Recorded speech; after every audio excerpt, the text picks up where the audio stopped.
What's up, you guys? Welcome back into the Battleground podcast. This is the, I guess, what do we want to call this? Like the best and worst of 2021, the year-end review of wrestling in 2021. Yes. I don't know. It's been a while since we've actually like sat down and just talked wrestling, because normally on the show, you know that we have guests on the show, and it's been a minute since we've just sat here and talked about what has taken place this year in wrestling. And to be completely honest, I didn't think we were going to have wrestling in person this year at the beginning of the year. Yeah, we've gotten really lucky. We had a lot of really good guests this year. And I think every time we made, like, oh, let's just do a all out review show. We'll just talk about the show. And then like, oh, do you want to talk to whoever? You know what I mean? Yeah. So those just kept getting pushed to the back burner. And so this week, final week of the year, is just like, let's just talk about a bunch of crap we like this year. Yeah. And moving forward with the show, we're still going to have guests on the show. We're starting to kind of line up a lot of stuff for 2022. So pretty excited about that. If you want to support the show, please go buy some of our merch. You can get it at whatamaneuver.net. But if you want a quick one-stop shop for everything, we have jumped in the 21st century. And this is a great thing, because this is something we've talked about on the show of doing. And we actually now have a website that you can go to. We started a MySpace page. We did start a MySpace page, and Cody Rhodes is our number one friend next to Tom on there. But we'll get into Cody Rhodes and his championship reign here in just a little bit. But yeah, so we've got a website, battlegroundpodcast.com. You can check out all of the past episodes from this year, the year before last. It's right down here. If you're watching this on YouTube, it's right down there at the bottom, battlegroundpodcast.com. But if you're listening to this, thank you so much for listening to it. And give us a nice little review, 5 stars if you're on Apple. Just found out that Spotify now allows you to review and rate shows. Mm-hmm. And I was a little bummed about this, because I found out, and I'm sorry for all of our listeners on Spotify. Apparently, for the past year, our shows have not been uploading on Spotify. Had no idea until a listener was like, hey, what happened to your show on Spotify? And I just assumed that it got taken down or something because of the whole Spotify merge. But no, there was a glitch in the system. So sorry for all the people that listen on Spotify. We are on Spotify. We are back there. Every episode's there. So we back. If you want to binge on everything, I mean, just looking at the guests that we've had this year. I mean, we've had FTR, we've had Darby Allin, we've had Medusa, Rocky Romero, Drew McIntyre, everybody's fan favorite QT Marshall has been on the show. Deanna Peraza. Yes, Deanna's been on the show. Mickey in studio. I mean, we've had a great year for guests, and I'm excited for 2022, especially if everything is lined up with who we've requested.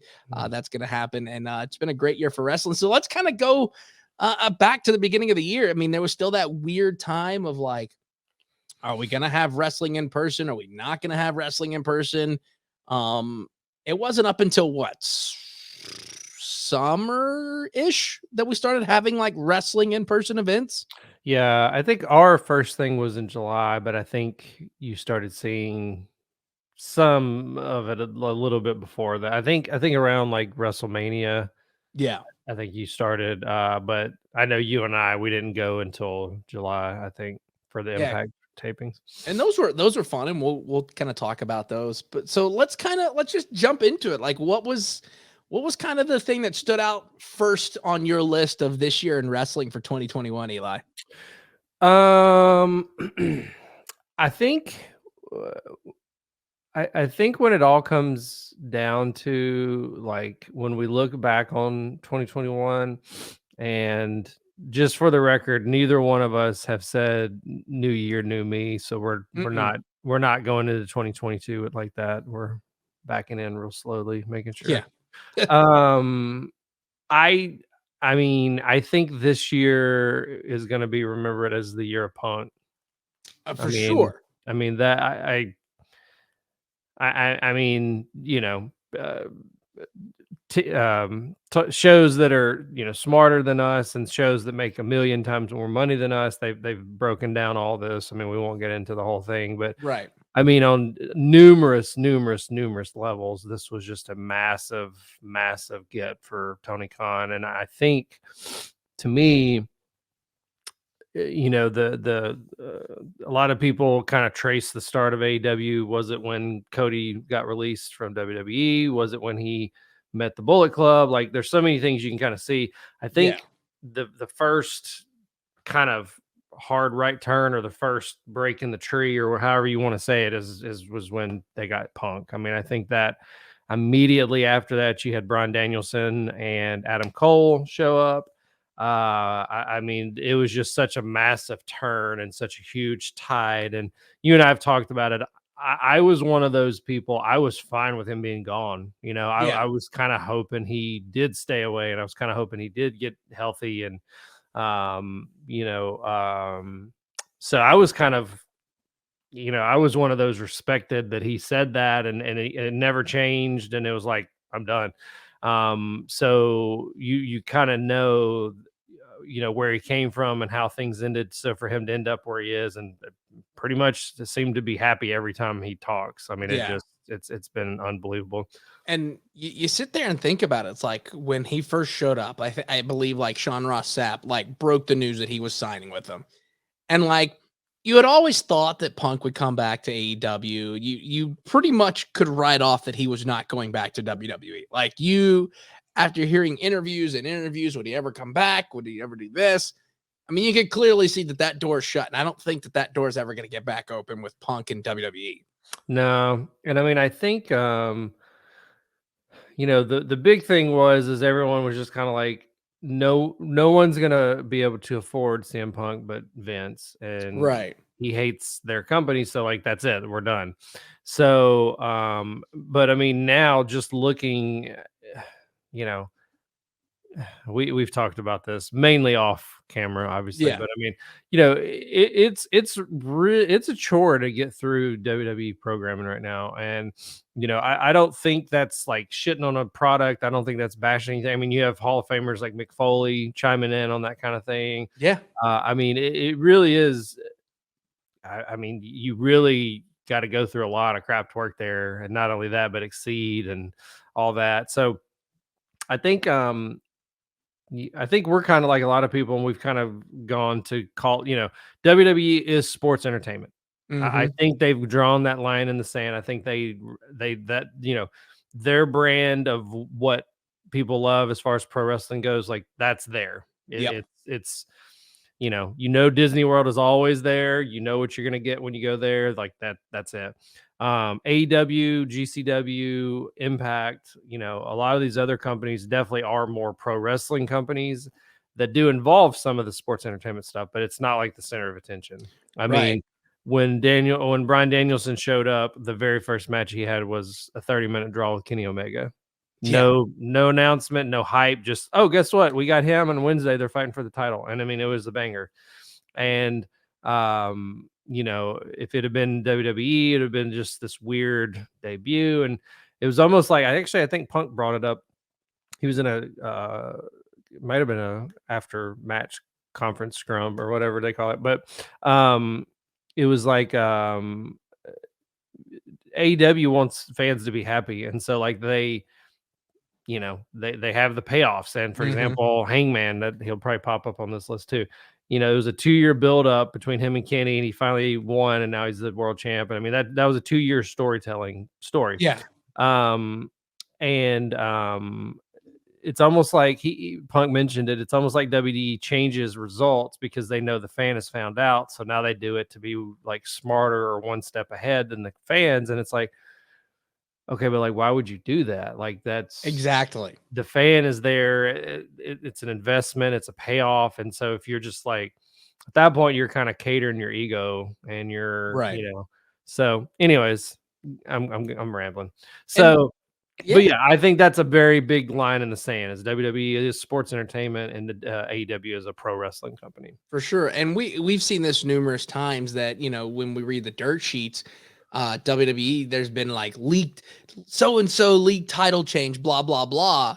And even like during the COVID era of wrestling, when it was taped and some other stuff, you would see that leak so-and-so title change. And then all of a sudden, literally the next day, Well, they redid the matches, they Mhm. redid the finishes, they retaped the finishes because people found out about it. Yeah. And, Well, and you it's know, like, something off that, but it was like they, it might have been Undertaker, this might have been 2020. With COVID, my whole timeline just blurs together, yeah, like March of 2020 feels like 2 or 3 months ago, so, like, yeah. So anyways, yeah, but yeah, there was something, and they not only filmed several different ways, but they filmed several different endings, and it was the same kind of thing in case something leaked or something got out. Like, well, just change it. yeah. And it might have been the Braun Strowman, Bray Wyatt, that weird match they had, the Oh, where it was like cinematic he went one, into the water and and he went dragged him underwater, down. and it's like, okay, so who won that one? Yeah, that kind of thing. Yeah. But the crap, what was I about to say? Um, I totally got lost. I don't even remember where we were going with it. I know we were talking about the scripted and all that, but anyways, long story short, I think that the bottom line is just that WWE, I think that they know what their bread and butter is. They know what they think is the correct way to entertain. And Yeah. but oh, sorry, I remember what I was gonna say. But like going back to the CM Punk comment, they announced kind of surprisingly, basically you had Bloodline, which was Usos and Roman against New Day, and it was going Mhm. to be on Monday Night Raw, just free. Just, hey, tune in Monday and you have this match. I mean, we've been talking about it for years now. Yeah. Didn't happen. No replacement, no news. It was just it was advertised on USA, and they saw, they had the commercials, and then just there's no payoff. And so it was almost like, so you're just trying to get people in the door, and then you're like pulling the rug out. Like, it's just, I don't know. It's that kind of thing, like that kind of booking that shows you kind of the differences between the two companies. Yeah. And again, this is not us shitting on WWE or their product or everything. It's just, we're just kind of being that wrestling fan that gives you our point of view. Yeah. And, It's two different, baseball arenas. You've got certain type that's played over here, you have certain types played over mhm, here. Sometimes you can play in the same arena and sometimes you can. for And sure. I mean, it's And the thing is WWE's done some pretty good stuff this year.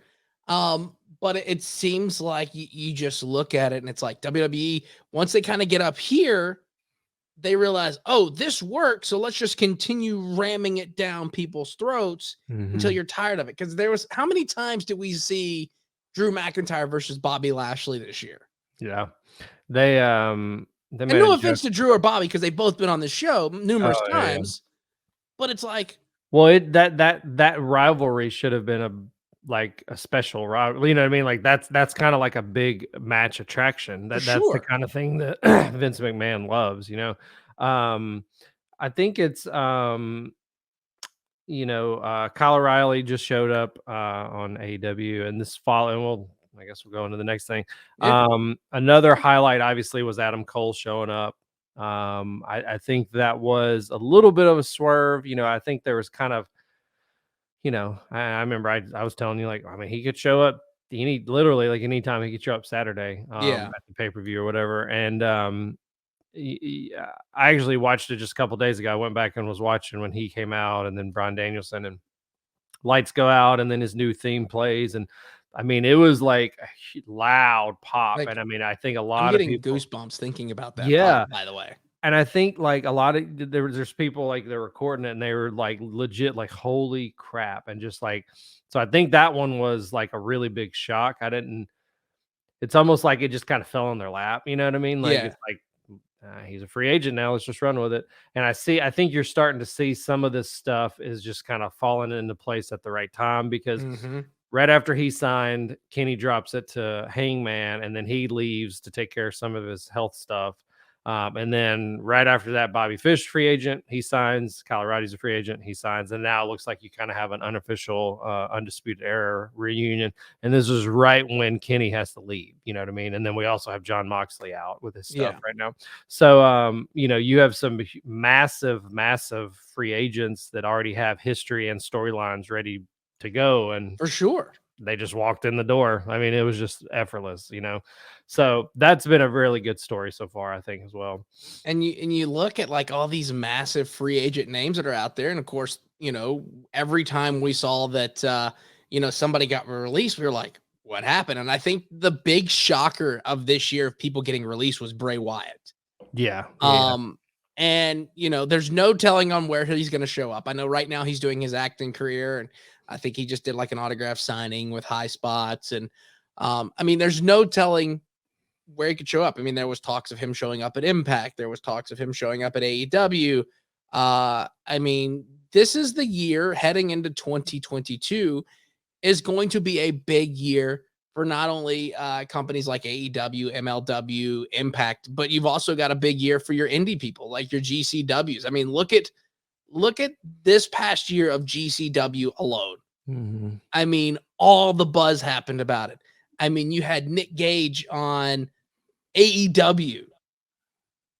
You had the Briscoes show up and win the titles. You had Cardona, Moxley. I mean, yeah, I think before Punk showed up, Matt Cardona beating Nick Gage was probably the biggest story of the year. Just because of all the outside, right. his, it would almost be like if they did well, that's not a great comparison. Well, I'll say the comparison, and I don't mean it this way. I mean, I'm a massive Matt Cardona fan. I have the shirt, and he was. We got to talk to him over the summer, and he's really, really awesome. But the comparison I was going to make was like if they did a crossover comic, and it was like Mickey Mouse fights the Punisher. Right. And I don't mean that he is Mickey Mouse. I just mean like he comes from Disney, and it's being WWE. Yes. Yeah, I see where you're going with it. Yeah, but then all of a sudden, he pulls the upset, and Mickey Mouse somehow defeats the Punisher. But I think you're seeing a lot of. I mean, Cardona's going after the Impact title right now. He's in NWA going after the NWA title. He had the GCW World title. I mean, like I think for a lot of us, like we like to see those old, or not old, but we like to see the released WWE guys, kind of flourish like that because we knew they could do this. But you know what I mean? Like we knew that they could just, go one place be heel, go another place be a face, go back and forth, just go. I mean, the nuclear heat he gets from the GCW crowd is just unbelievable. Let me tell you, the times that we've done contest, which we have some contests coming up for thanks to our friends at Fight. We're going to be giving away some Wrestle Kingdom codes. We're going to give away some Impact's upcoming show. So just make sure you're following along. Twitter is at Battleground IHR. We'll tell you how to do that. But every time like I'd give away the GCW code and we'd give it to the winner, and I'd be like, oh yeah, by the way, make sure you please check out our podcast. Recently just had Matt Cardona on. 95% of the time when I put Matt Cardona on, fuck him was the response that we'd get from listeners, but they would be funny fuck hims kind of thing. But dude had so much heat in GCW. Yeah. And he owned it. Yeah. It's been really awesome. I mean, like seeing he, dressed up like Vince McMahon at the one show and coming out like with the Macho Man inspired stuff. And, I think I don't remember if this was for GCW or not, but he even had like the Ghostbusters, an inspired thing, and I think that might have been GCW, yeah. Yeah. So that's been all. I mean, just as a whole, I mean, I would give prop to Impact. We got spoiled over the summer with them doing their TV tapings here, and then Slammiversary is here, so we talked to a lot of people while they were here, and they took care of us at the shows, and we had really good seats, and those were a lot of fun. I mean, oh, for sure. That kind of, lit the spark again, because I had kind of, well, as far as the WWE, I pretty much stopped. I haven't watched a ton of that programming in a while, but I'll catch it every now and then if it's on. But like me, that conversation, I haven't really watched NXT since the first night of that rebranding. I didn't. I skipped Halloween Havoc. Well, I take that back. I think that's when Breaker fought Tommaso Ciampa. Yeah, and they brought Chucky back for it. I did watch that one, right? But yeah, I mean, it's I don't know. Impact is we've talked about it numerous times, but I mean, like since 2017, they got new management and they've really just kind of started focusing in and really Mhm. kind of saying like we want to do things a little different. And they were one of the first ones. I just remember when all the Hardy Boys stuff was going on that they like gave them the trademark to all the broken characters and Yeah, the delete and all that stuff. And that's just completely opposite of what they do like in WWE. So it was really awesome seeing them do that. And then since then they've really turned the corner. They've been some of the best wrestling over the last couple years. for sure. So yeah, and then I do want to mention Christian. Oh, yeah.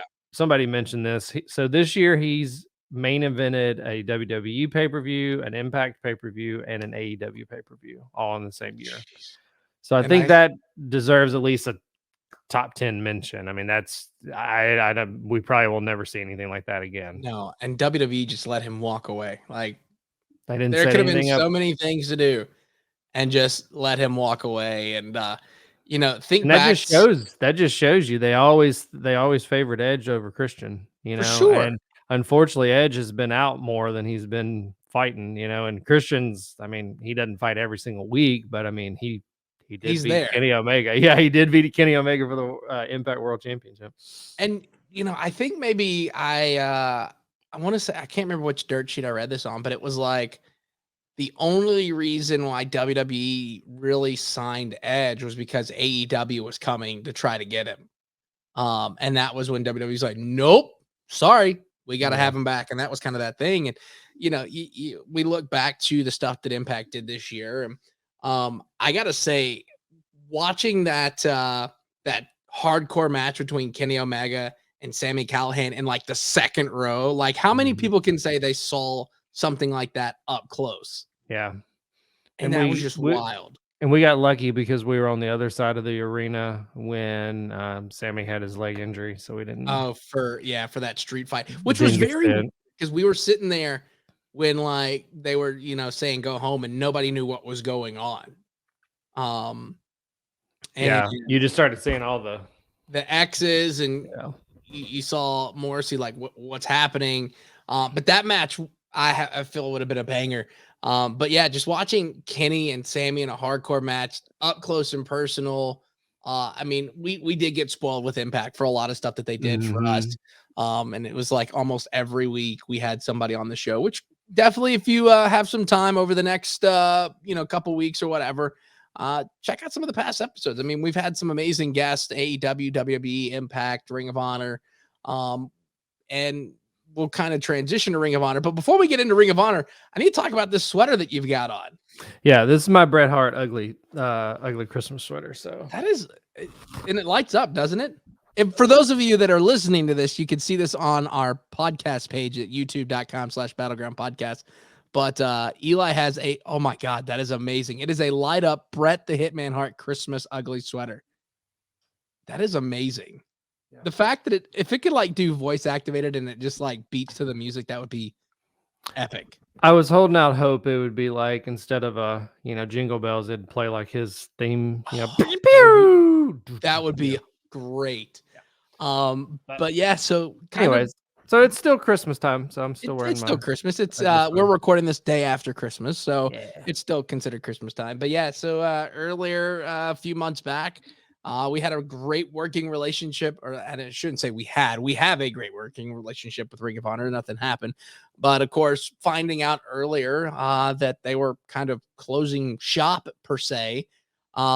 And Ring of Honor Final Battle was their last pay-per-view up until the end of the first quarter. So like April was the next time that Ring of Honor is going to do something. Of course, that shocked a lot of people because every time we've had somebody on from Ring of Honor, it was nothing but high praises for the company for not releasing anybody during the pandemic, keeping everybody fully paid, not making pay cuts, not furloughing anybody. Mhm. And, for all of a sudden this to come out of left field and them announce saying, hey, like Ring of Honor's, as a wrestling fan, potentially done. Yeah, I think we're all hoping it's more of a pause and not a whatever reboot or Right. yeah, I mean, it sounds like, I mean, Grisham's defending the world title against Chris Sabin at Impact, right? Because he just fought AJ Gray, and I don't think AJ won. Mm-mm. And then And that was a pure rules match too. yeah, and so I know Grisham is doing the Terminus. He's starting his own thing in Atlanta, and I think he's defending it there too. Yeah. So I think a lot of people, and I mean me too. I mean, this definitely looks like the nuclear option. I mean, Jay Lethal ended up on AEW before the year was even over. You know what I mean? Like I mean, before we haven't Final seen him Battle. since, really. Yeah, I mean, before even Final Battle hit, I mean, he was there and he was challenging Sammy Guevara. So, I think for a lot of people, it was kind of like, holy crap, But, I don't think this is always a bad thing. I mean, it could No. be more of a, it could be more of like an AEW where you have like, like last year, Jeff Cobb showed up. He was there for like 2 weeks and then he was gone and that's it. And I don't Yeah. even think he's been mentioned ever again, No. Minoru Suzuki, he was here this summer, maybe he should, maybe somebody like that passes through. So, I don't think it necessarily is going to be bad, but I mean, like, I think a lot of people are concerned just because of what the company's meant to a lot of people and wrestlers specifically. Yeah, for sure.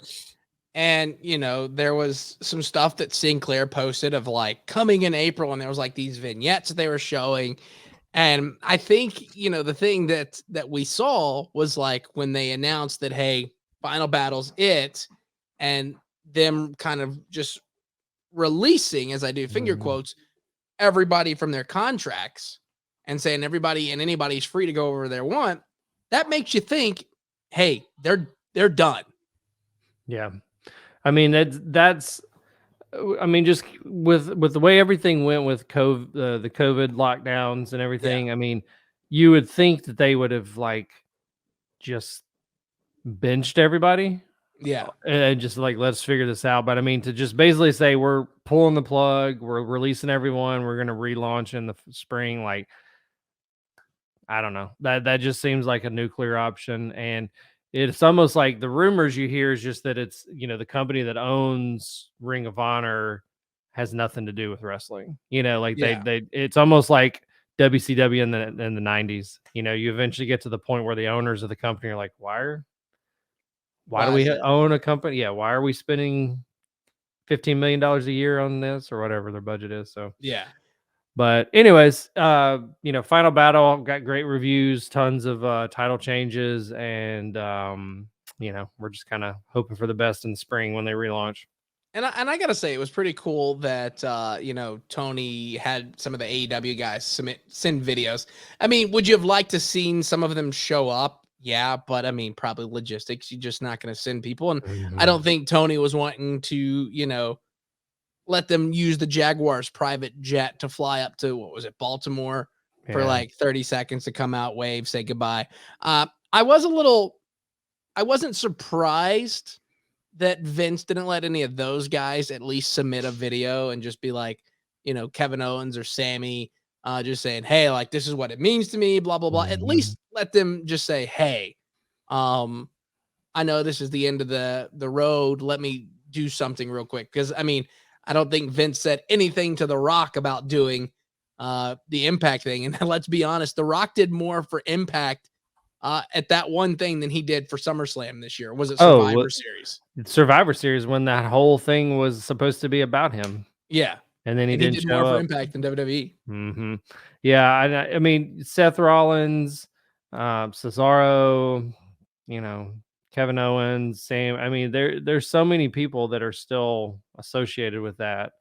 I mean, it would have taken 30 seconds, but if that.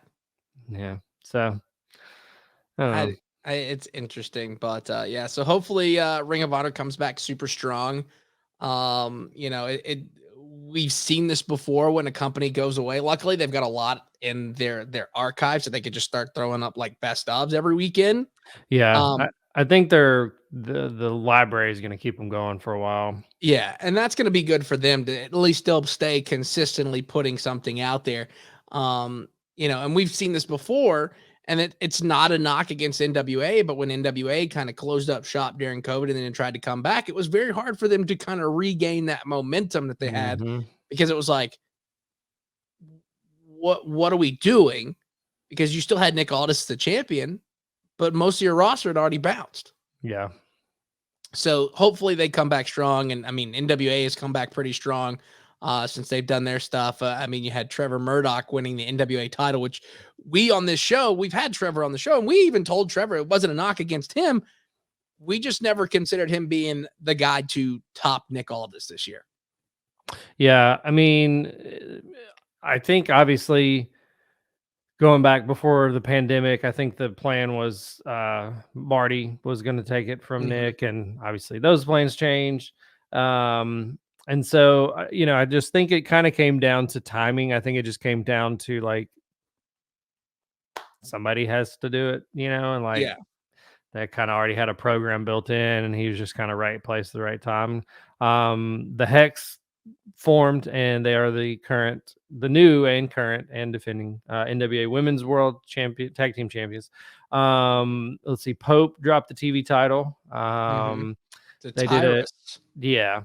Which he's blocked us on Twitter, which I still don't understand why he blocked us on Twitter. Oh, he knows why. He'll probably never see that. No. They dropped some. I don't remember what happened with the national title, but they just did a tournament to bring that back, and that's Adonis, right? Chris Adonis is the. Yep, Adonis is that, and they're bringing the junior heavyweight title back. I know. Well, they're bringing it back. We haven't seen the belt, I don't believe. Not yet. So But they've got a lot of cool stuff, like it's taken a while to get the ball rolling, but the fan base for the NWA. So, I mean, I went to the thing in Kentucky in October, and I mean, like, it just reminded me of like a 1986 in North Carolina. I mean, it was just like rowdy and like people were into it. And I told you one of the matches, like it felt like just like 4 matches just back to back, just the way they flowed. And that was weird, but I mean, they didn't lose the crowd in it, right. And I don't remember if I asked you, did you have so my big thing was CM Punk. Did you have was CM Punk yours too? The big. Yeah, CM Punk. I mean, that was my biggest thing was CM Punk showing up, and just that shocked the world. And I think it's a toss up between CM Punk and Sting actually wrestling. And this is gonna sound lame, but when my mental health is down, I'll get on YouTube and watch Punk's debut. Dude, that's the way to. I mean, you think back to it of CM Punk's. I mean, look at the guy, and this. I'm not knocking him. The guy, like, literally crying and showing emotion. Yeah. I mean, that had to have been so, like, you didn't think he's coming back. He's from Chicago. You're in Chicago, the whole 9. My buddy Matt was there. He went up there for no. I take that back. My buddy Matt was not there. Apologies. He was there for All In the next weekend or 2 weekends later, whatever it was. But maybe KB was there for that. Somebody we know, I think it might have been KB was there. Yeah, maybe her and Alex. Yeah, maybe Queen of the Ring or Garrett. Somebody was there. Maybe it was Garrett. Was there. Somebody in our crew was there for that show. So I was like, son of a bitch. But yeah, and I mean, it is just I mean, again, we're just going to be talking about it in 10 or 15. I mean, just like we talk about the pipe bomb. I mean, I think we're going to be talking about him coming back, and then Sting. Obviously, you and I have talked. That's probably my favorite wrestler of all time. I'd have to sit down and really, break it down. But I mean, I think more kind of pivotal moments, or he's driven me to wrestling more times than I think almost anybody, really. But yeah, I mean, just we talked about it with Medusa. I mean, just seeing him be 62-ish and still, I mean, he's not going to put on a match every week, but I mean, even the match that last week with the trios, the MJF TR versus Sting, Darby, and Punk, and they all were wearing the different makeups. So Punk was dressed up like Sting, and Sting had the CM Punk stuff. I mean, it was a good match. I mean, I was surprised. Would you have ever thought you would have seen Sting and CM Punk in a tag match together? No, it was weird because like Sting technically did go to WWE the year that Punk left. So they just missed each other. Punk was gone at the spring and Sting showed up in the like November. But no. I never thought that they would, do anything. That was just wild seeing and it's been so awesome because like even in his promo, like he comes back and he kind of cuts the promo with Darby and he's mentioning Sting, and then Sting's mentioned Punk and he's just talked about how it's electric being in the ring with him, and so I was very skeptical, obviously, being a huge Sting fan, but this time last year when he showed up, I was like, okay, let's see what happens. See what happens. There was rumors of him being kind of the enforcer and, doing just kind of like being a managerial type thing. Yeah. Sorry. I just had a customer text me on a Sunday morning. Like, the grind never stops. But yeah, I mean, but yeah, so they did do the cinematic match and it was fine. Yeah. But and he was kind of thought maybe that's what they would have done with Sting, but no. Yeah. Well, and I think if they if WWE had done it, he probably could still be there. I mean, you can see that he's still got a little bit more gas in the tank compared to like the Undertaker, I mean, Undertaker, the last match with AJ, I mean, you could tell he was struggling. I mean, like they had like 3 days to film it. They stopped it and filmed and stopped and filmed. And even Sting mentioned that cinematic match really did take a lot out of him. Yeah. But I mean, like now he's just fighting on TV, like and taking bumps. Yeah. And I mean, like I think he might have mentioned it after the 6-man tag, but he was just talking about this is kind of like the farewell tour. This is the way to say goodbye to the fans. And so I'm hoping when they're here in 2 months, he'll do something in the ring. I've never actually got to see him in the ring before. So I think I might have saw him at like a house show or something when WCW was running those in Nashville at Municipal Auditorium. Well, I'm sure with Impact, I'm sure you saw him. I don't think I ever saw him with Impact because that was when Impact was doing stuff in Orlando. Oh yeah. So they were doing stuff. I mean, it's weird that I've got like Sting's autograph Hall of Fame bat. Is sitting over here on my wall, which is an interesting story how I got that bat. Have I ever told you that story about how I've heard it? Yeah, I don't know if you've told it on air. So I got this autograph Louisville Slugger bat from Sting, and it's like TNA first induction Hall of Fame, blah blah blah blah blah. And so I've got a buddy of mine. Not going to go into too much details, but I got a buddy of mine that we were doing a concert once, and it was Vanilla Ice and Coolio at Tin Roof on Demumbrian in Nashville.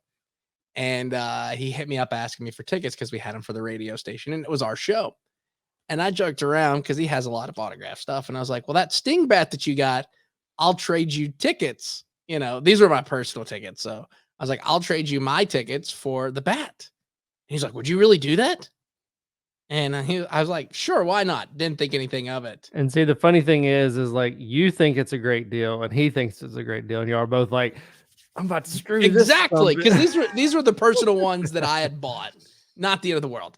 And so he shows up to work one day and he's like, hey, you got those tickets? And I was like, yeah. And I handed him the tickets. And all of a sudden he pulls out of the back seat the black Louisville Slugger bat signed by Sting. And I was like, this is really happening. Like, thanks to Vanilla Ice and Coolio, I have an autographed Sting bat. Yeah. It's a wild story, but yeah, I mean, I hope that we get to see him wrestle. I know that we've already kind of got the ball rolling. We're going to have some of the AEW guys on to come promote that show. I know WWE has got, SmackDown's coming up next month here in Nashville. So we'll have some stuff there. Me and you've had the conversation. I'm a little worried. We're supposed to go to the Royal Rumble next month.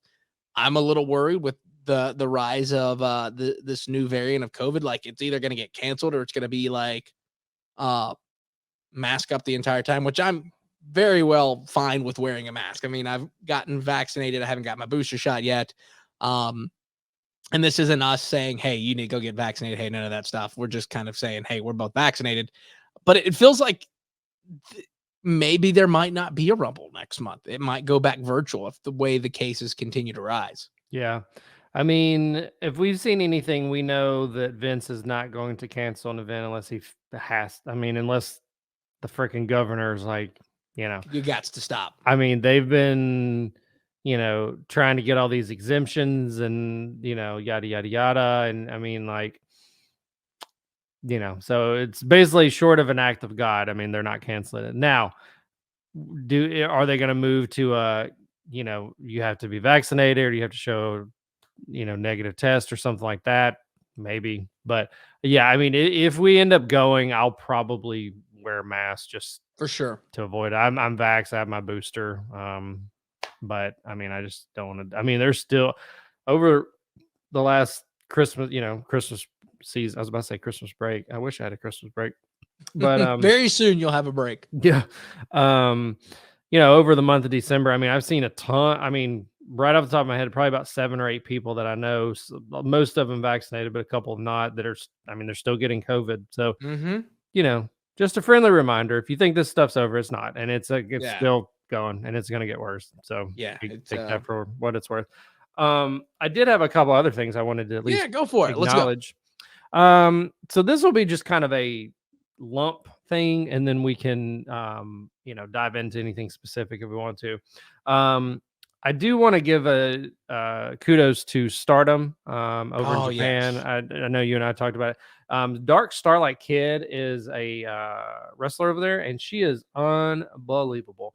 And like every time, now I'm not going to sit here and say like I'm a super fan and like I've watched a million hours of stuff. It's just, if someone posts something on Twitter and whatever, but I've seen enough to know that I'm like, holy crap, this girl is going to be really big. And so, the women matches coming out of Stardom over the last year have just been unreal. So definitely check that out if you're looking for kind of an alternative. But I mean, some of the other highlights I had, Daniel Garcia, he's probably going to be probably my rookie of the year. I know he's not a rookie, but just he's on a big company now. So, I mean, he might be like newcomer of the year. I mean, his 2021 has just been insane. For sure. The summer of Suzuki was unbelievable. I was a little bummed that we didn't get that in Nashville. Yeah. I mean, I mean, him and Josh Alexander would have just, but anyways, that whole thing was just unbelievable. We mentioned Bryan Danielson coming over, couple little, top 10 lists. They have him rated number 1 for 2021. That would be a really good argument. I mean, he's,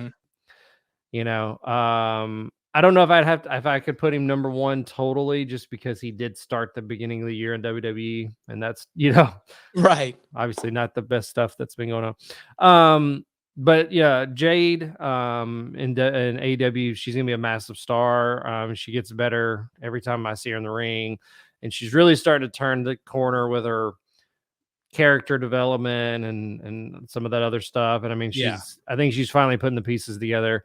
I think Deonna Purrazzo is probably the female MVP of the year. I mean, just going anywhere, and she's a AAA world champion now, and she's going after Roxy now, and maybe she'll win the Ring of Honor title from her. And, and then, let's see, where were the others? Oh yeah. So these are 3 pretty big ones. Dante Martin, has just been unbelievable. I mean, just, his brother got hurt. So they're like, well, do something. And, he's been kind of pairing with Leo Rush for a little bit. He did some stuff with Seidel. He was kind of team task for like 48 hours and bounced. He's kind of just thrown around to see what sticks. Yeah. Yeah. Very bright future for him. My personal favorite story of the year has probably been Eddie Kingston. We talked with the Hex about him, and they're all personal friends, and they're over the moon about him. And I mean, a lot of people are comparing his story to like Stone Cold's rise to the top, and yeah, I mean, it's just been. I mean, he had an arena of people booing CM Punk. I mean, that's just unbelievable. You that don't can see do that. Yeah. And then I think the final thing, at least from what the notes I jotted down, I think the hype around Hook is Oh real. my gosh. So I'll be the first to admit I mean, so in my defense, I mean, he showed up on TV like a year ago. You know what I mean? And you're like, who the fuck is this guy? Right. It's not like he showed up 2 weeks ago and then he just debuted and just started busting heads. I mean, it's been a long time. So my whole thing was just like, I just wish the match had happened sooner, or I wish he'd have been kept off TV sooner, because like now I get it. Now I understand everything. But before, just him standing there and just looking, whatever, Not and saying anything. not saying anything, the messy hair, just looking like he doesn't give a shit about anyone. And then he doesn't really do anything. He's just standing there. And it's just like, okay, like what? And then, you kind of started having this fandom blow up on, like, especially Twitter. Yeah. And I was like, he's just standing there. Like, he's not doing anything. Yeah. Like, okay, cool. It's Taz's kid. I get that. He has a seat at the table. I get it. But like, I'll admittedly, I didn't get it. And then even when like they announced his first match, I was kind of like, all right, ICW, you finally got something, or IWC, sorry. You finally got something to cheer about. Here we go, And the first 2 matches were just awesome. Unbelievable. Right. And, we talked about this off the air. It's like, have you ever seen somebody as over as Hook is right now after just 2 matches? He was over well before his first match. I mean, it reminded me of when Taz debuted in WWE against Kurt Angle. But even then, Hook was more over than Taz was. And Taz, I mean, everyone knew who Taz was. I mean, at that point, it was 2000 or 2001, whatever it was. And, the internet was around. Everybody knew that he was the ECW guy.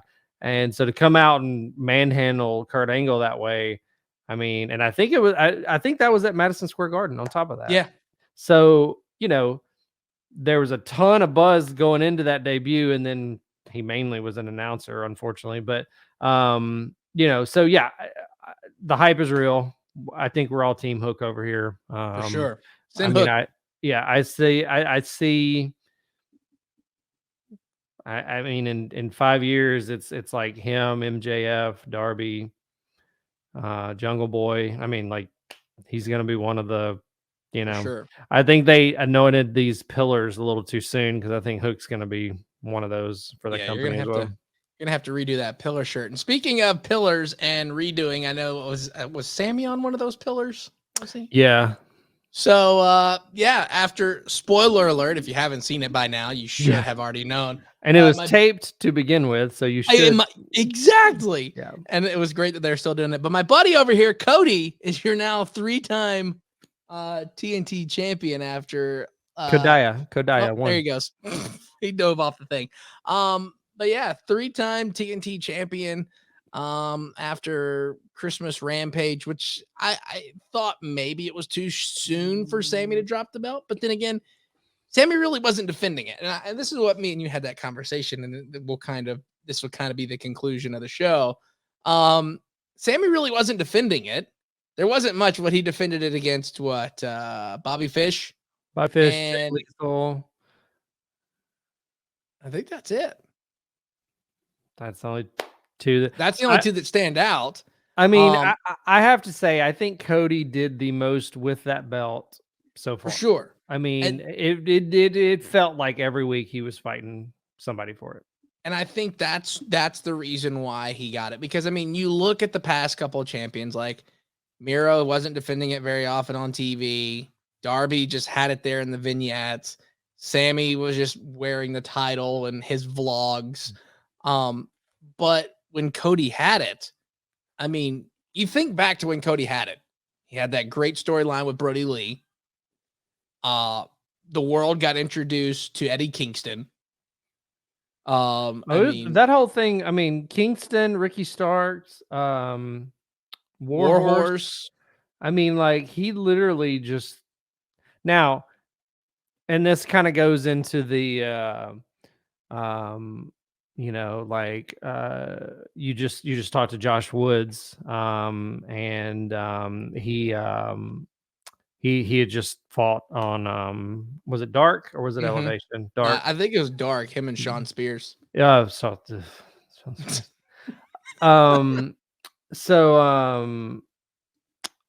yeah. So it's kind of that thing where if we see somebody from another company and they're on Dark or they're on Elevation or something, it's like, well, they're dropping. You know, like there's no reason to watch this debut. They're not gonna make Sean Spears lose to Josh Woods, even though Josh Woods could run laps around him, and he's actually an active defending world champion right now. Yeah. So that's the only thing is like when those challenges came out, like when the internet rallied behind Warhorse and he finally got to go out and do that, it's like, I mean, he's not gonna win, but it's cool to watch. And it was the same kind of thing with Eddie Kingston.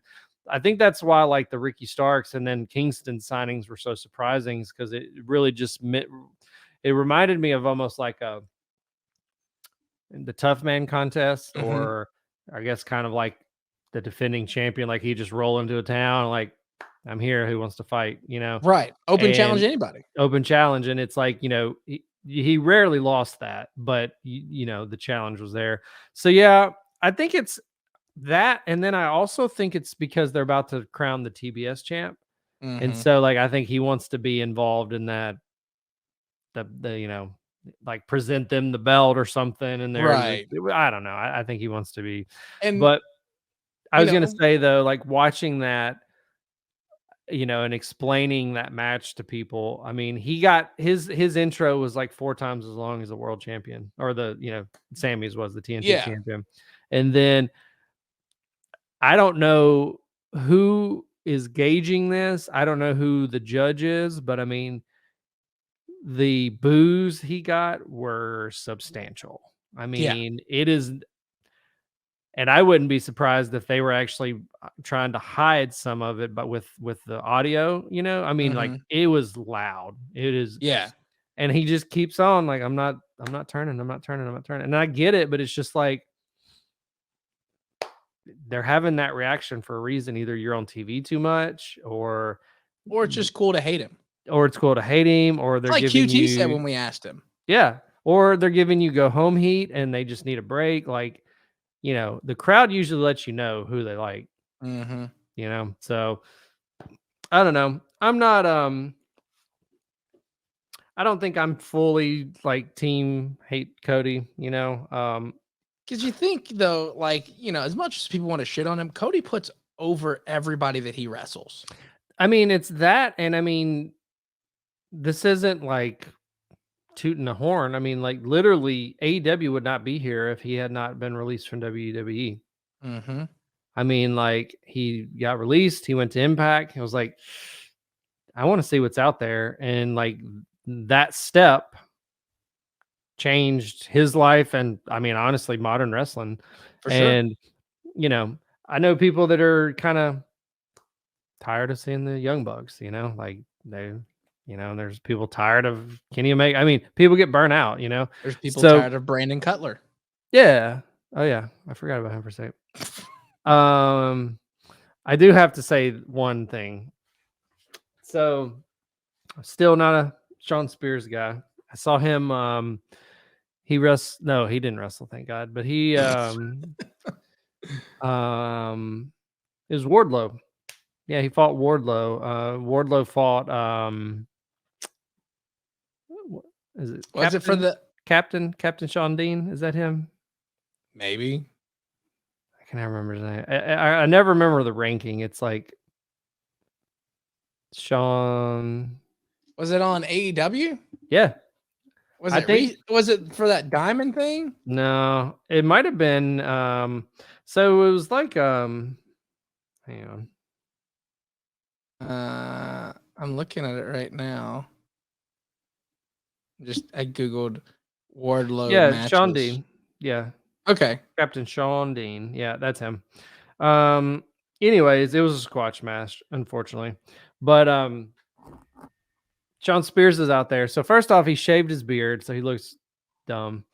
And he's wearing The beanie? like a beanie, and then he's wearing a dress suit with nothing underneath the jacket. So I it's saw just that. totally topless, suit jacket, pants, and then I think he's wearing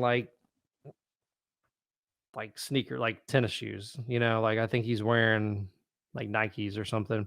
Yeah. So I mean, like he just looks like a drug dealer that was passed out on the couch, and someone walks in and is like, "Hey, that dude that owes you money's outside." And he just Right. gets off the couch and just does this and goes down and is like, "Yo, you got my money?" Like that's what he looks like to me, and that's like kind of the character I get from him. But like, I just don't know, man. Like and I'm not trying to shit on a guy, No, no, no, like no. there's obviously, I mean, even Shawn Michaels was in they did an interview with him the other day, and he was talking about Adam Cole leaving and Kyle and Bobby Fish and the changes to the NXT and yada yada yada. But he was just like, Gargano really kind of reignited his love of pro wrestling, because he was like, I was retired. I was Yeah. in Texas. I was done. And so to be able to come over here and work with the new kids and all that. And he even name dropped Sean Spears. He's like, even going back to Sean Spears back when he was Ty Dillinger. So like, Yeah. I think it's probably just one of those where we haven't seen the right presentation of him The on right TV. booking. Yeah. I mean, Ty Dillinger was kind of lame. And then he kind of did like the cornrows thing, and that was lame. And then he like went up to the main roster, and that was kind of lame. Kind of like he's just being the yes man. Yeah. And it's just like, I don't know. To me, it just seems like there's a piece missing. And I mean, who the hell am I? Yeah. You know what I mean? Hopefully something for Sean. I mean, you think The point of that was just to say, like, so they're trying something new, like, okay, let's kind of get back to the chairman thing. Let's do this. But then that's what he's wearing that to the ring. And it's just like, yeah. so weird. What I don't know. is this kind of thing? But so yeah, so that's That's only negative. I'll say we won't get Yeah. into the WWE negative. No. But I feel as if kind of we've kind of addressed the pros and cons of 2021, and super excited to see what's going to happen in 2022. I know there's a lot of wrestling coming through Nashville. I know we're planning to go to Royal Rumble. SummerSlam's going to be here, so there's going to be a lot of stuff going on. So make sure that you're following us on our socials. We are on Twitter at Battleground IHR, Instagram Battleground Podcast. And if you're watching this on YouTube right now, there's a little thing that's going to be popping up right around here at the bottom throughout the show saying where you can follow us. And if you are listening to this episode, please check us out on YouTube as well. YouTube.com/Battleground Podcast, or one-stop shop for everything, for merch, past episodes, blogs, all that stuff, battlegroundpodcast.com. And is there anything you want to tell everybody, Eli, before we jump off of here? No. I mean, 2021 was a good year of wrestling, man. It was. I mean, you had even going back to Spears, his wife, they joined Impact, the Impact Women's Tag Team Knockouts, Champions. yep. Yeah. Mickey came back. She beat Diana. She's the Impact Women's World Champion. You had Mercedes Martinez show up, and her and Mickey had a pretty good title match. Well, I mean, there's a lot of good wrestling going on right now. For sure. And I have noticed, I think there's less factions now in AEW. So like that's a good thing. Kind of eased up a little bit. And yeah, I mean, I think some of the immediate things we're looking forward to is CM Punk and MJF. I think we're finally, I don't know how long they're going to drag that out. We've also got Hangman Bryan Danielson Part 2 coming up. I don't really know what's going to happen with that story. There's just a lot there's a lot to be excited about. For sure. And it's going to be super excited to see how things turn out in 2022. And hopefully we'll have a lot more live shows, and we've got some big guests lined up for 2022. And looking forward to that wild ride we're going to have next year. Yay, yay.